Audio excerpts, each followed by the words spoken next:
So you said press. Okay. Third button in. Third button in this right here. Press once. Okay. Press once. And then double tap. Press once and then double tap. Yep. So like this and then. One more. Fucking what?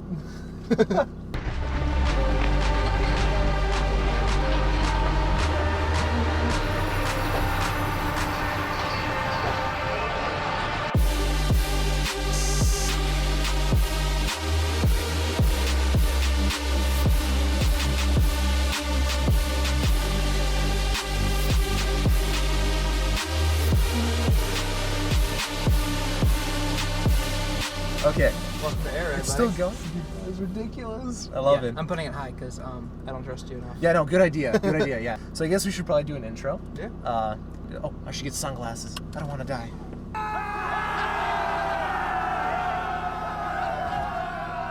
Hello, guys. Welcome back to another episode of Meet the Owner. Today we are here with Gabe, who is an employee of Eurocharge Minneapolis. How's it going? So he does silly stuff to a lot of silly cars. Is probably a short way of putting it.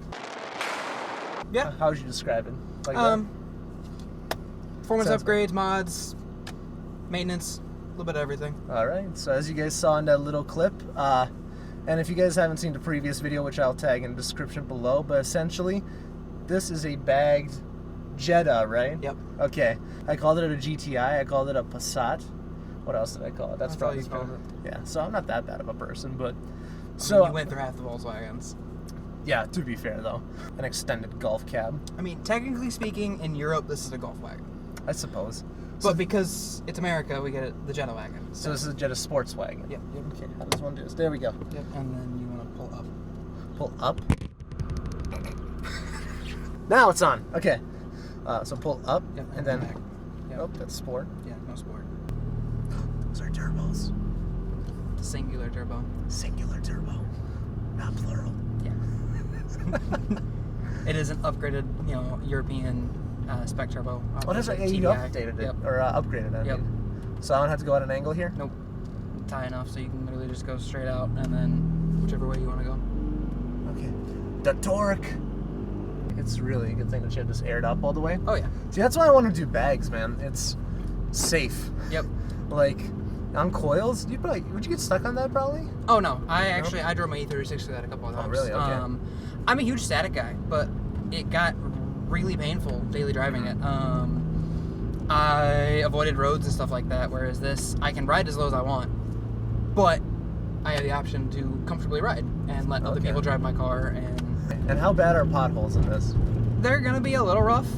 I mean, Okay. it's not factory suspension. Yeah. It's not like your Jeep where you can go like pounding potholes, but You should see what I do through St. Paul. I just go 40 miles an hour through 30-mile-an-hour streets with the Jeep smashing every 6-inch pothole. I get fine. Dude, I think your window is slippery. I'm from Hopkins, so Oh, okay. well, I'm from Alabama, but I lived in Alabama? Hopkins for 7-8 years. So what would this car be called in Alabama? Piece of shit. my dad calls it my yin yang car. Your what car? My yin yang car. Yin Yang car? Yeah. That'd be cool if you had like white and black and then like a spot or something. No, it's just because it's not American. So what caused the crack in the windshield?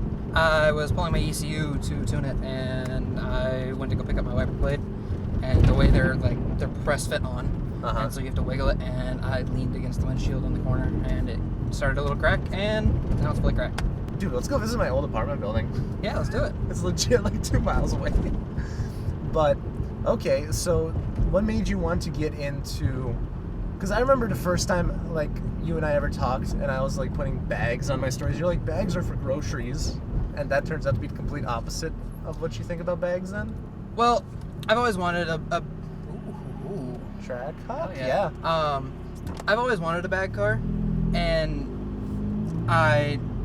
it's fun being static, a lot. I love banging frame and all that, but in a daily driver, it's really hard. Without a doubt. I did it for all of 2 summers ago when he first met me in the E36. Yeah, yep. And I had a blast, but I was static in this car for about 3 months, and it hurt my feelings because this one cost a whole lot more. And to sit there and like listen to things crunch and potentially break, I was just like, nope. And this bag setup came up super cheap locally, and I was like, well, here we go. Might as well, right? Yeah. So before he did that, like before all the pain with the static, were you against bags or not? You didn't really care? No, I've always liked bag car. I remember when bags like first became like super popular, and it was the coolest thing. You know, the far out car shows. You know, they all had all the cool bag cars and stuff like that. So, dude, I can't get like a single episode where nothing goes wrong. Like it. Okay, I think that looks like it's on there more solid. Until it. Oh, dude, look at that guy. That guy's on a Steely. Baller. Dude, I drove 200 miles on my Steely, which was rated for 75 miles, which I blew when I blew a tire in Iowa. You had the Challenger, right? Or the Charger, yeah. Donuts do bad things to tires, even though it's all-wheel drive. No way. Yeah, because like even though like I couldn't break traction like whatsoever on tarmac, in the winter I would hook occasionally, and that was just enough to burn it off. I even like got my front wheels stuck on ice one time. And the back wheels were actually doing a burnout, and I was like, no way, my V6 can do it. So what is this pushing horsepower wise then with the upgraded turbo? Horsepower isn't great. It's about 180 wheel. Well, like 180 to 200, but it's got 320 foot-pounds torque. Okay, so it's really torquey. Extremely torquey. We're gonna do a launch then. So how old are you? 20. 20? Okay, so we're the same age. Are you 20? Yeah. Fucking what? I'll be 21 in March. You look 60, dude. Rude. Dude, I'm starting to love turbo cars more than supercharged cars sometimes, because I've driven so many turbo cars but barely any supercharged cars. So here's the thing, they're like totally different. So I really want a V8 or 8.5 S4, which is the 3-liter supercharged car. Yeah, yep. The noise you get out of that when you put an intake, and like you get this car has pretty instant torque, which is nice, but the power band is completely different from a turbo car to a supercharged car. Oh yeah, without a doubt. It's just two different animals. So, okay, let me see how much my intelligence goes here. With a turbo, doesn't it kind of go linear and then just fucking spike, basically? It takes time to build the boost. Yeah. You know, so depending on the car and the size of the turbo and how much power you make. So like this, I'm probably full boost by like 1,500 to 2,000 RPMs, give or take. Okay. At full watt. And then it'll spike up at your peak boost, and then it'll fade off. Okay. So you have a spike and a hole.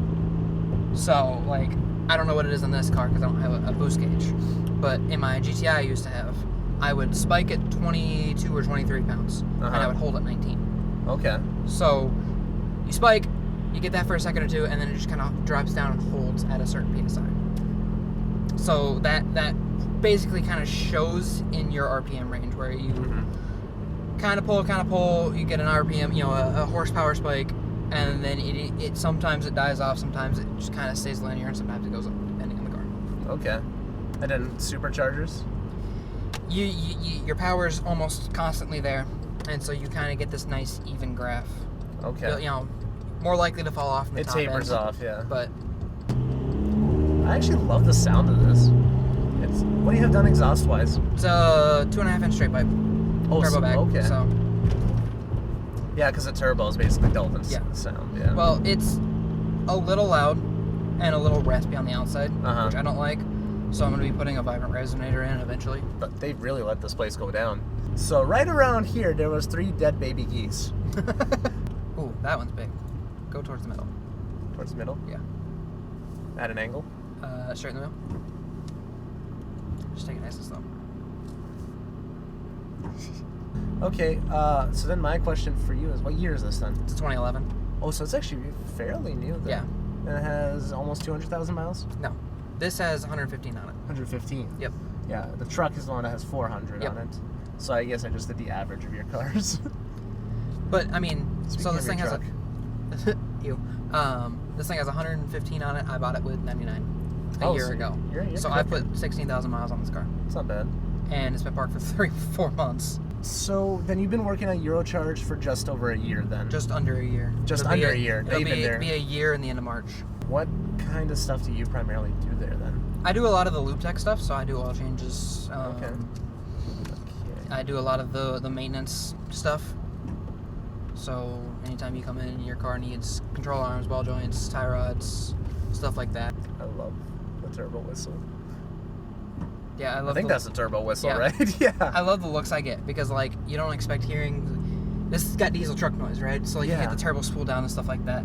And so like when I'm going down the road and people will just be like, see, here's the thing, is like when I was younger and I got my first car, I was like, oh my god, I don't know how these guys do it, and blah blah blah. And then I got my E36, and it's not as hard as it seems. You just you quickly you learn the angles you got to take stuff at, and the biggest concern is don't go slow over stuff like that. Don't go slow. So you know when Cars and Coffee used to be at Canterbury, and yep. they had the speed bumps. Yeah. Yeah. So when I went there with the E36, I was lucky to get over the speed bumps. I would literally have to shoot on the other side of the road Yeah. and cut a full angle at it at like 20 mile an hour. That way I wouldn't get stuck. Okay. And there was this one time, there's a Ferrari behind me, and I do that, and the Ferrari stops dead in its tracks, scared of what I was doing.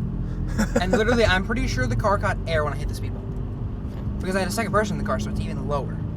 And so I just swing over to the other side of the road, cut up sharp, so one wheel at a time, and it's just over you go. But you don't run into stuff like that very often if you know where you're going. Going these back roads, which are pretty rough, Oh yeah. and you just learn to smile and have fun, Exactly. So would you say bags ride rougher then, or smoother than like regular? Like Then suspension? regular, it depends. So this setup's gonna ride a little rougher because it's their lower end bags. It's the Slam Series bags. Okay. So they're all about just going low. Okay. I will be eventually upgrading to their Performance Series, which has adjustable dampening. That's where you get your ride from, is your dampening. Okay. So they're a fixed dampening. There's no way to change them. But with the Performance struts, you're able to either turn the dampening up or down, giving you a softer or firmer ride. And then I'm on old coilover shocks in the rear, which have seen better days. How does it handle in the corners? I took it great actually. Really? So I took this on the Overcrest Rally and the Golden Cruise. Okay. And I didn't fall behind. Well, that's good. And AJ had his Camaro ZL1 out, and I kept up decently well with it. I wasn't like plowing the corners like he was, but I wasn't worried that I was going to take a corner too fast and off the road I went. So here's one question that I've heard a lot: do airbags pop? And if so, what? What's the word I'm looking for? How violent is it? They can, but it's user error. So, okay. And you're less likely to pop a bag as you are to break a leader line, which is a line coming from the bag. Okay. So, the way Left or right? Take a left. The way my bags are faced is, I didn't realize it at the time, but one of my leader lines faces outward more. Okay. So, I have 15 mil spacers on these wheels, so I don't rub the leader line. The only way you're gonna pop a bag is if it hits something sharp. Shouldn't be hitting anything sharp up there. Shouldn't be hitting anything sharp back there. You installed them wrong if they are. When I hit the highway. All right. We gonna get torquey? Yeah. We can get Go for torquey. it. We're gonna get, what was that, sport? Yep. We're gonna give it the beans. Go for it. Lay into it.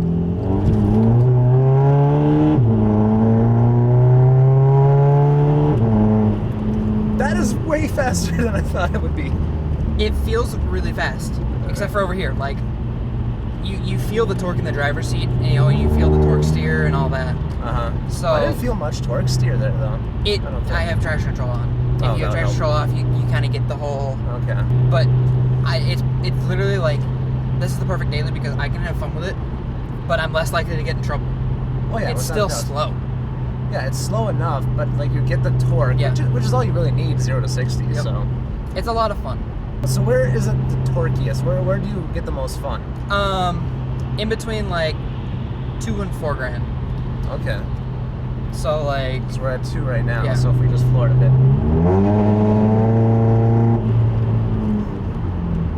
it gets really loud. I like how quiet it is, but when you want to give it the beans, it gets pretty loud. It does get a little loud cruising at 70, 75, but I've driven louder cars and dealt with it. Oh yeah, without a doubt. It's just, I drove this thing all the way out of Alabama. It gets old. You know, like, you can't turn up the music loud enough to just kind of drone it out. Because what happens is when you turn the music up, that gets louder too by effect. It just kind of, everything gets louder. So what's your favorite part about this car then? Overall, just the drivability of it. It's literally the best daily driver I've owned. I mean, it's a wagon. Yeah. I keep telling people, like, if I had to get like a car that's perfect for rallying, it'd be a wagon. They can be fast. Some of them, like the Mercedes one or the Panamera, you know. Yeah. It's usable. It's daily drivable, and I'm gonna buy one of these now. You know that, right? Yeah, go for it, dude. I say that every single car I get into, I want to buy it immediately. This may be at the top of that meter. This car actually has launch control. Oh, okay. Which you remember I did at the photo shoot. Yeah. Okay, I remember that. So you hold the brake firmly, you floor it, it'll go up to like, I think it's like 2,500 RPM. Okay. You let it get up there and kind of like, it'll bounce off at once and then you just drop the brake. Because the reason this car got a bigger turbo and deleted was I had a turbo failure in the car. These cars sat on lots for like 3-4 years after Volkswagen bought them all back. Yeah. And then they fixed them, and all they did was, retune them and ship them out to people. They didn't do any other maintenance. And so here you are with this car that sat, didn't get much maintenance done, and things start popping up. Like, I had a DPF failure not too long after I bought the car. They replaced it. I had another failure. Turns out the turbo was bad. Well, they didn't want to diagnose it because I had an intake on the car. Oh. So they were like, nope, that's the cause of all your issues. It's causing too much airflow. And just floor it up to 2,500? It'll hold itself. Oh, okay. Let go.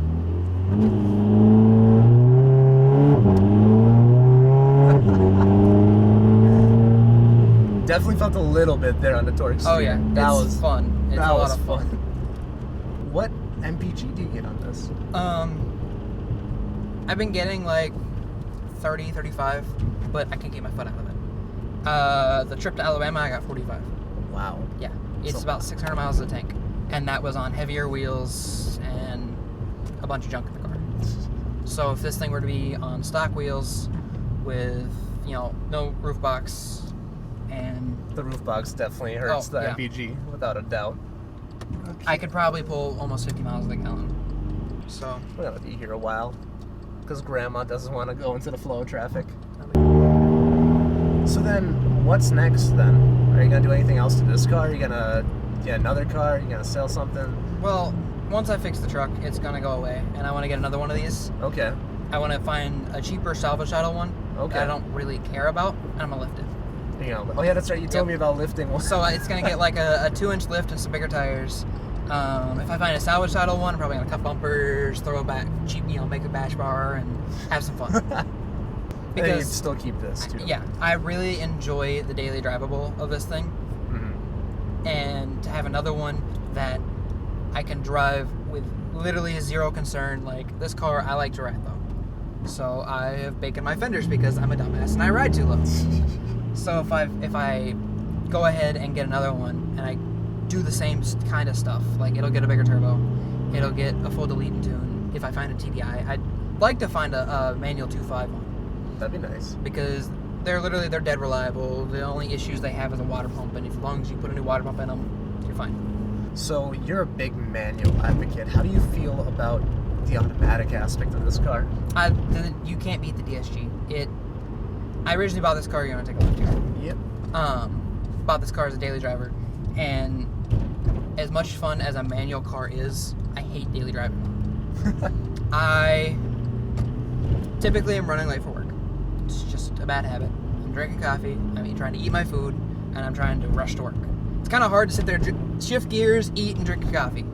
So I bought an automatic daily. So much nicer. Yeah. If I were to go back, I'd probably try to find a manual one because it is quickly turned into not a daily.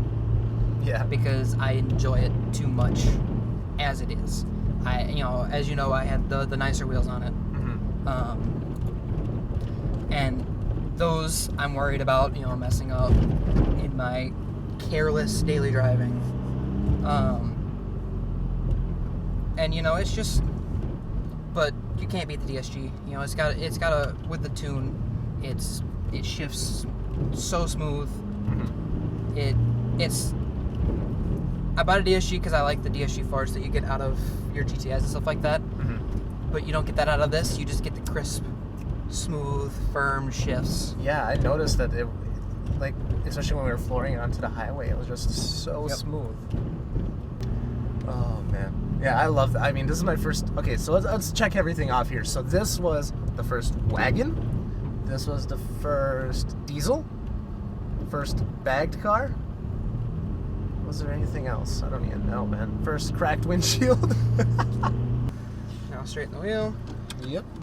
Oh, and we air out, right? Yep. So the second button in. Second button in. Yep. And Click. Just press Click it. once. Click once. Yep. Now double click. Yo. It feels like it's so much higher in here. I love how you caught that, by the way.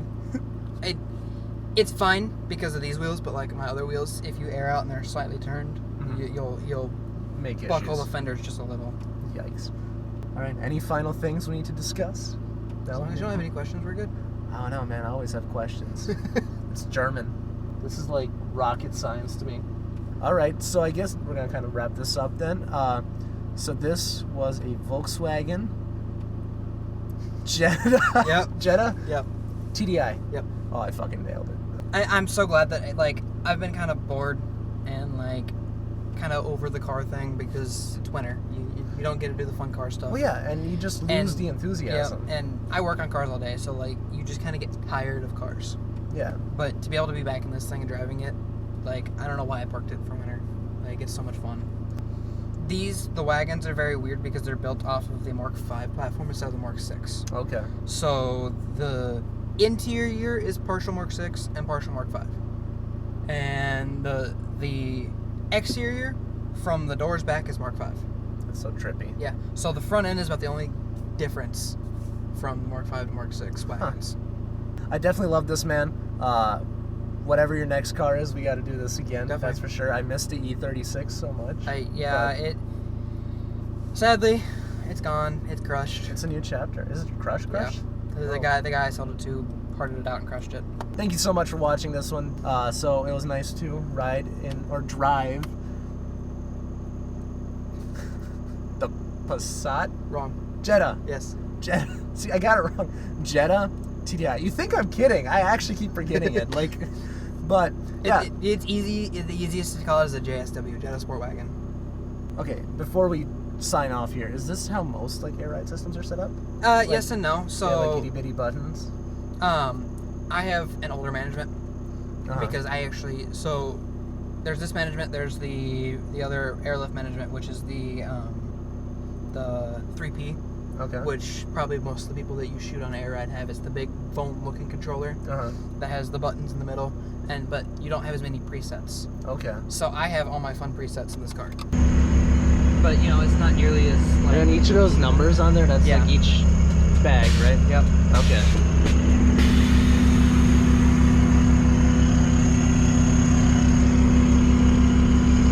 And then that's like a forward lean? Yeah. So, obviously that's fully aired out. And then we can have fun and like. That didn't sound good. We're not gonna do that.